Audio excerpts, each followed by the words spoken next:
This day went by so fast. And they always do when we're being filled up with this beautiful energy.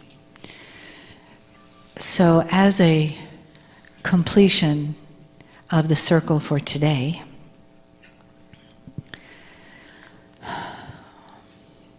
let's come all the way back into our bodies with a few deep breaths. Nice big inhales and exhales.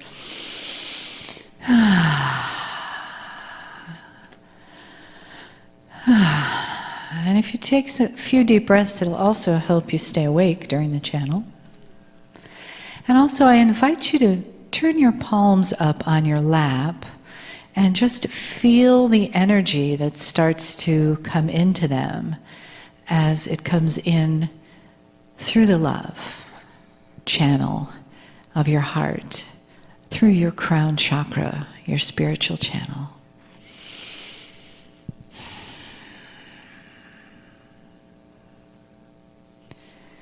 And as you begin to come more into that place of the one that is you and the one that is me and the one that is spirit in the presence of the I am one, and we feel that. And notice how your own vibration has shifted over the course of the day, and how you've been nourished and nurtured by this beautiful, loving energy, and by the parts of you that are in the family around you,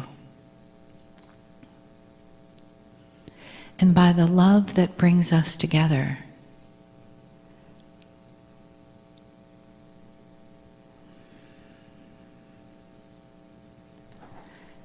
And let your hearts be open. The invitation is there is still something to hear, to learn, to bring into the center of your being and resonate with, to be filled with.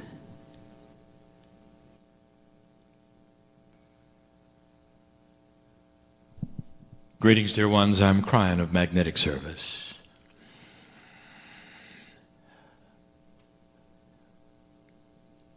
There was a time in the channeling process where my partner was not involved to the degree he is now. The new phrase we use is he steps aside, he's still here. It is not a takeover. And for those who would hear this and think it was odd and mysterious and spooky, I would like to give you the information that the indigenous of the planet understood this and did it. There were names for it, ceremonies for it. And it wasn't until you got modern that those things went away. This process is natural. And what you see here is my partner stepping aside so I can deliver a message that is going to go to many. But the process is designed for one, you. The process is designed so that you could open up and communicate to that entity which is your higher self, and we're going to talk about that in a moment, and that would be channeling at its highest level. There'll come a time when this isn't needed anymore. Things change. Humanity changes. And the evolvement of the human spirit will eventually come to a place where humanity will be given messages because their pineal is open for them. And they won't have odd names, and they won't have entities you don't recognize or magnetic masters. It'll be you with you. And it'll feel like this does, and that is to say, messages from home. Benevolent, beautiful messages from home. I know who's here, and what I'm going to give next is fun for me. These channelings are not endurance events. I will give the information that I wish to give and back away. There have been many messages in the past about what I'm going to talk about, but never consolidated in this way. The demystification of esoteric belief and New Age is at hand, so it makes some more common sense. And the things that I'm going to tell you now, you may disagree with because you've been trained otherwise, or perhaps the tradition is different than what I'm going to tell you. So if it is different, I wish for you to at least weigh them and not judge them. And weigh them with your intuition. Could it be so? Is it right? It may be different than you think. You fight a tradition of hand-me-down information from one person to another, and one will enhance it, make it different, and it'll stick. And then a generation will say the same thing, and that'll change a little, and that'll stick. And then sometimes you end up with misinformation about beautiful things. So let's talk about those beautiful things. Humans. Dear ones, I've never been a human. You have no idea the awe that I hold for you.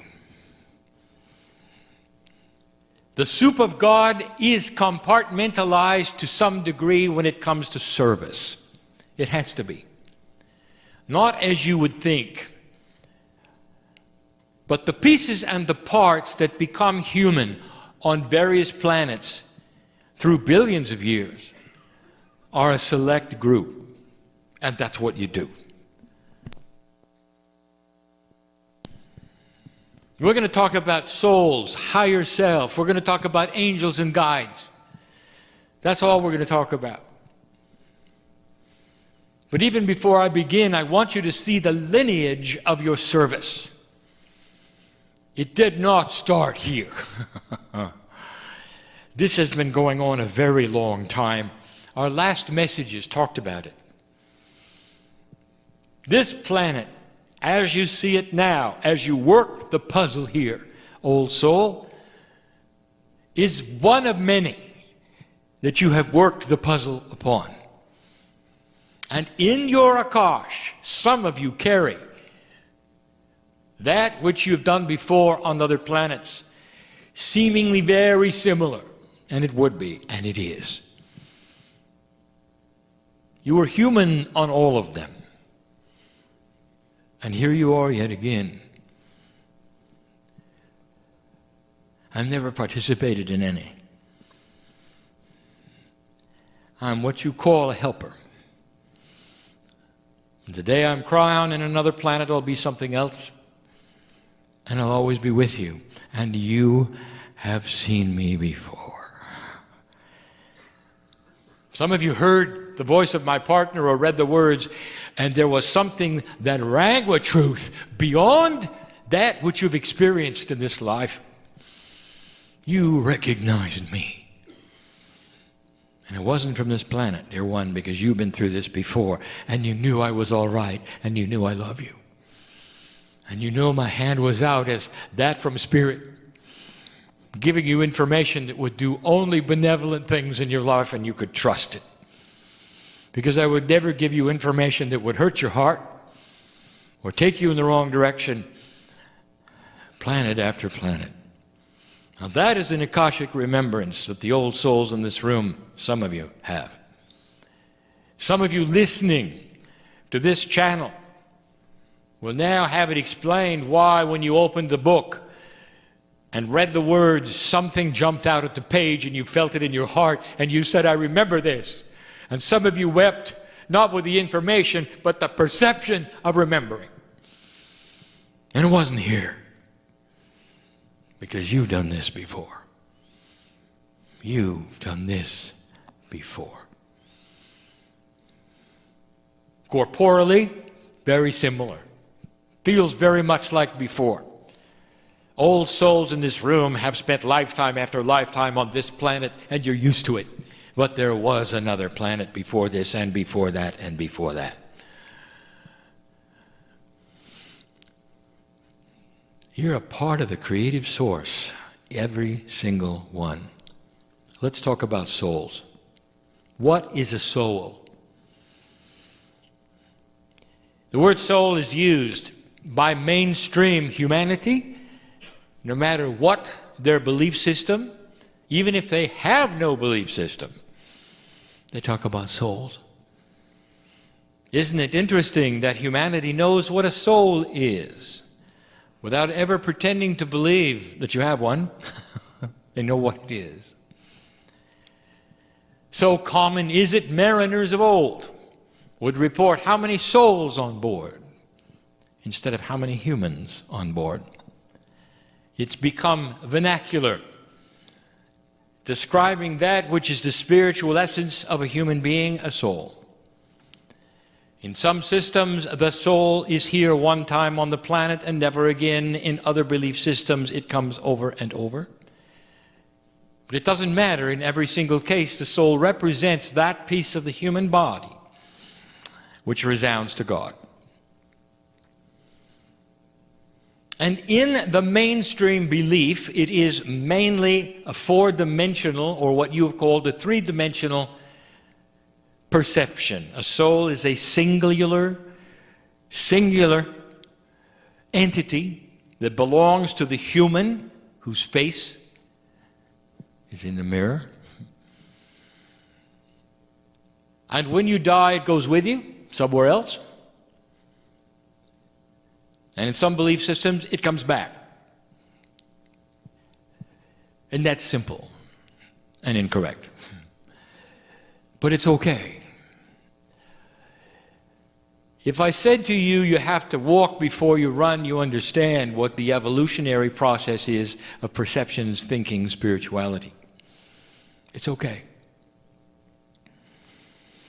But it's far more than that. When you talk about New Age and esoterics, those are used to mean the same thing. And we have said this before, but for this group, I tell you that the word New Age in certain circles is a cult word, and so we don't use it. We use esoterics. They are used interchangeable. New Age and esoterics means a belief system that is unique on the planet like no other system has ever been. And we repeat what we said last time. It is a system that has no book that is central, and there's no prophet, and there's no place where it exists. There's no place to report. There's no roles. There's no rules. There's no membership. What a system. And it's out of the perception of any organized religion because it has no organization, and yet, all over the world, by the millions, if you were to get the people together and ask them what they believe, they would have a central core belief that God is inside, that you come around and live many lifetimes, and that you are part of the spiritual evolution of Earth. That you were seated by the Pleiadians, and they're still here. That there is a purpose to your life, and you are here in a benevolent way to help other humanity and create peace on Earth. Isn't it interesting, dear one, that there's no central prophet? But there is. What mainstream would call a soul, you call the higher self. Use them interchangeable because that is what we teach. Except the higher self now has a personality. It is a piece of God that it has your face on it on the other side of the veil. And it is the prophet. Well, the higher self contains the template of rules, if you want to call them that. They're not rules. They're concepts. The concepts of past life experience, of Akash, the concepts of the angels and the guides around you, the concepts of who you are, where you're going, why you're here, how you exist, is the template of the higher self. And so this explains what it is, and it is not above you as higher, it vibrates higher. And that is how it got its name. And the entire purpose of esoteric belief is for you to take the hand of the higher self, if you can, and pull it towards yourself so you can discover more about the template. Would it be nice to take the hand of God every day of your life when you awaken and walk through life with knowledge that you could only have that way? And the answer is yes, and that is what you believe. That is the New Age. That is esoteric belief. The attempt of getting in touch with the God that is in you. The masters of the earth all spoke of the God inside, all of them. The New Age belief system believes that all of the masters were valid, were here for that message, not necessarily to be worshipped. Some of the masters even referred to the other ones. They didn't isolate them and worship them. They didn't build churches around them and say you were wrong if you disagreed. So there is no evangelistic thrust in the New Age. None. And if you find somebody who's trying to, they're not New Age. They have something of their own they've decided to put in a box and enlist your membership. They're not the esoterics that we are speaking of. No evangelistic thrust. There is only that which you perceive to be your energy on the planet, getting in touch with your higher self to balance you to help everyone here. And the higher self is the key. The higher self has no gender. Your corporeal body does. We have given you some of the attributes of the system of how you come and go. The honoring of gender. So it feels good to you to be one or the other for a long term and then switch later. All of these things to make you comfortable. All of these things in a benevolent system that loves you. That sees you as you would see your children. That is because when you come to this planet, you disengage from us. That's the free will. You are specialists in this. Oh, I can't imagine it. I would weep as a piece of God to think that I would be separated from myself and I wouldn't know who I was, and to walk around on a strange planet and have to reconnect. Oh my God. And you do it so freely and so easily and for so long.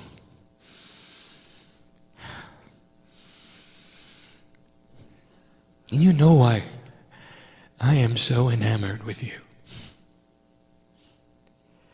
And here you are at the cusp of a revolution of energy. I've seen this before, and so have you.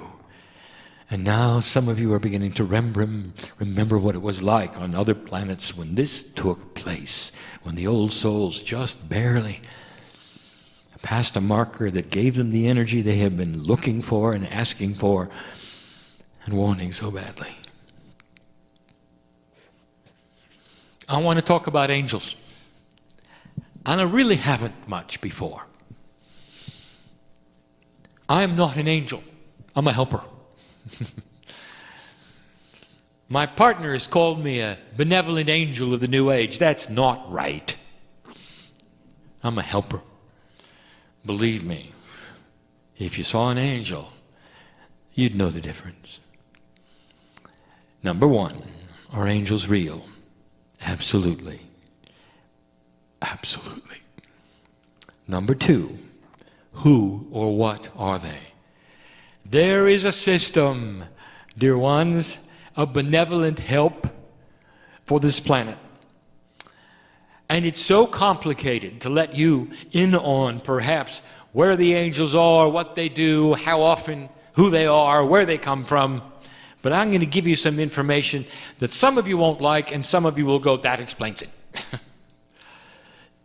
They come when they're needed at various points for humanity and various points for humans. And they are spectacular. Not one of them is corporeal.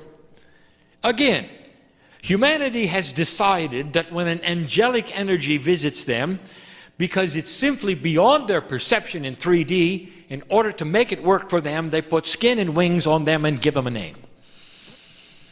Put a halo, make them white, which means purity. Draw pictures of them, talk to them, report them in history. That's not what they look like. They are multidimensional beings. Moses probably got it closest with a burning bush. Fire which does not consume itself in a ball. That was an angel. What's dramatic about angelic energies is they appear when you don't expect, with a ball of energy coming at you, working through a wall or whatever, it doesn't matter. Iridescence. Some looking like fire and scaring the human to death. And every single report in Scripture with an angel present, the angel said, fear not. Now, why would you be afraid of a beautiful woman in a halo and a white robe? Because that's not the way they look. And that is why they said fear not, because they present themselves in all their beauty and their majesty, and some cannot even look upon them. Grand they are. Now here's the part you didn't expect. They are a collective. There's no such thing as a single angel. You see it as a single angel, like you see your body as a single angel, not aware of the soup of angelic power. They speak with many voices, but they speak in your head and not in the air vibrationally. Angels do not speak to crowds. They speak individually to one human or another. And it's a collective voice of many, although you hear it as one. Now that is going to fly in the face of the next thing, but yes, but what about this angel? I know somebody who's channeling this. What about Archangel Michael? A group. A powerful group. But the next thing you're not going to like either. There is no hierarchy of angels. None are above any other. They are the soup of God, and they're all identically majestic. And they're here on purpose, and they give messages when they should to help accelerate the benevolence and love of God in humanity. Giving messages that need to be given. Helping those who are in the hospital, who are on the edge of life and about to give up, when they'll appear and hold your hand and say, don't do it, because we need you. Or those who are passing over seemingly and will have a near-death experience, and they'll meet one of these majestic creatures who will take them by the hand and bring them back to the bed, and they'll awaken and they'll never forget it. That's what an angel does. Archangel Michael is a group. And it's not a hierarchical angel. It just looks that way because the messages are delivered in a specific area of importance to the planet. Probably the most quoted angel is that what you think is Archangel Michael. The highest of the high. It is not. And Archangel Michael will tell you, I am one of many. All majestic, all with the love of God, all beautiful, all benevolent, all for your service. But human beings want a hierarchy. So this one's important, this one is not as important, this one you can throw away. And you have. After all, what did you do with the mythology of Lucifer? Here was an angel that he didn't like what was going on, so he left. Which is really ridiculous. Nobody leaves the soup of God. The soup, which is the energy of spirit, is finite. It's always the same quantity, if you want to say that. There is no quantity in a quantum soup. There is only a quantification of the kinds of energy, and it stays together. It stays together like a mist that never moves out of a containment. You can't take part of it away or it wouldn't exist. And to think that one of them left and decided to go to hell is really funny. That's the truth about angels. They really all are one. What do you think of that? There are many names you give them because you feel the perception of their message and you compartmentalize them for the importance you think they carry. And that is human beings humanizing angels. They're grander than that. We've never said this before. You'll find angels all through history. No gender. They're not male. They're not female. And they're all equally as strong. And they're beautiful. And they have messages for humanity. I know who they are. I've watched them work. I want to talk about guides. Now, my partner told you that you are your own guides, and I know that you don't like that. So I'm going to complicate it even more. He's right.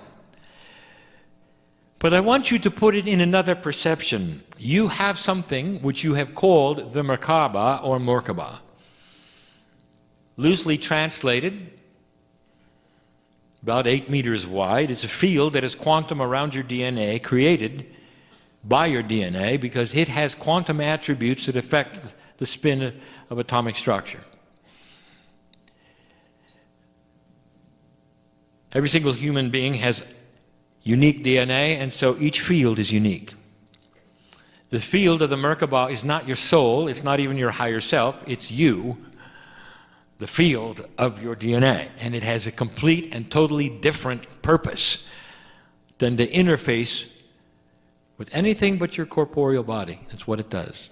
It interfaces with you and your consciousness. It's the only thing quantum you carry around, human being, while you're on Earth in 4D. But it's the part that when you start enhancing your DNA comes into play, because it's the bridge with an 8. I want to tell you who's in it. This field of your DNA, because it is a field of quantum DNA, also contains ready pieces and parts of your Akash. And those pieces and parts of your Akash are your guides. It's you with you, but it might be a past you with you, and so it has another face. Are you understanding this? Now there's more. Here is a system of benevolence that is so beautiful, and some of you are seeing this and you know all about it, and I'm telling you now and validating what you know, and we've given you this information before, but listen up. The Akashic family that you come in with, which you call your corporeal mother and father, sister and brother, or what you would loosely call the family or loved ones, are all part of your Akash in some way, even in remembrance. But in a quantum way, there's a reality to them that I cannot explain to you, because you are not aware of how quantum soup works. I'll use the word entangled state with your soul, and you still won't understand. It is complex, but here is the result. That when you lose a loved one in your family, especially if it's close like a child, when you lose them, they go into the Merkaba with you, and they are there for life. And when you pass over, you'll do the same with your children, and your brothers and your sisters, or your mate, or your husband and your wife. And I want to tell you what that means. They're never gone. Do you hear me? They're never gone. Here is a system of benevolence you didn't expect. It's real, dear ones. We are now starting to give you the complexity that you deserve to know about yourselves And all of this, every single part, is a benevolent design to keep you peaceful and loved in the eyes of God. I'm going to close with that. Every single system that I'm ever going to give you from now on and from the time I arrived has one attribute: benevolent design. It's here to help. It's not here to push or judge. It's not here to teach, really. It's here to help. The angels only show up to help. You realize there's no angel that shows up to judge. Every time an angel shows up in your life, it's there as a guide. It knows your soul. It knows who you are. It knows your higher self. Listen, humans don't become angels. Angels don't become humans. I'm sorry if somebody has told you about that. They're specialized. And so are you. Humans begat humans, and this is what your soul does as work in the universe, as work in this galaxy. Angels are always angels, and helpers like me are always helpers like me. And this is what we want. And if you want to compartmentalize, go ahead. It's not quite that way, because it's a little bit of me and you too. That's just the way of it. Humans want to have a graduate status. You get so good at one thing and you get to be something else. It's not that way. Human souls do not come from animal souls. You don't go back into animal souls. You stay the way you are, and animal souls remain animal souls. That is another group, and we've told you that. A helpful group, a benevolent group. Some of them are here to love you, and you know I'm telling you the truth. You look in the eyes of these animals. Some of them will look at you and say, I've been with you before. And when I'm gone, look around, because I'll be here just waiting to come back. That is a system of benevolence. Did you notice? There's something going on that you should know. The system of the universe is biased in benevolent love.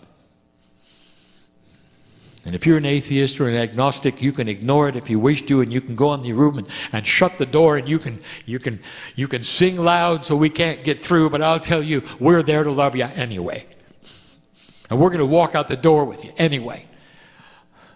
So that if you ever decide to look, we'll be there. We're not going to leave just because you don't believe in us. And those of you who have decided to believe that there's more to you than the corporeal self you see in the mirror are aware of a benevolent system, especially in this energy, that's going to help you at every step, every step, every step. That's the promise. And if it doesn't look like it, that's just because you get from A to B and sometimes you go through Z. And that's just the way it is. And that's called evolutionary learning. And it's benevolent too. That's our message. Could it be any clearer? Things are not always as they seem, and these systems that you have heard about, we are now demystifying so that you'll understand the truth, the simplicity, the beauty, and the benevolence of something that is built for you, dear human being, because you, like me, are from another place. And when you're not here, and those brief times when you're with us, we have a party you won't believe. And there's light all around us, and we sing in light the pineal tones that we know so well, without even a pineal around to receive them. Hard to imagine. We celebrate you home, and it's hidden from you. You don't know about it until you take your last breath. And then you remember. And then there is release. Believe me, it is the way of it. It is the love of God.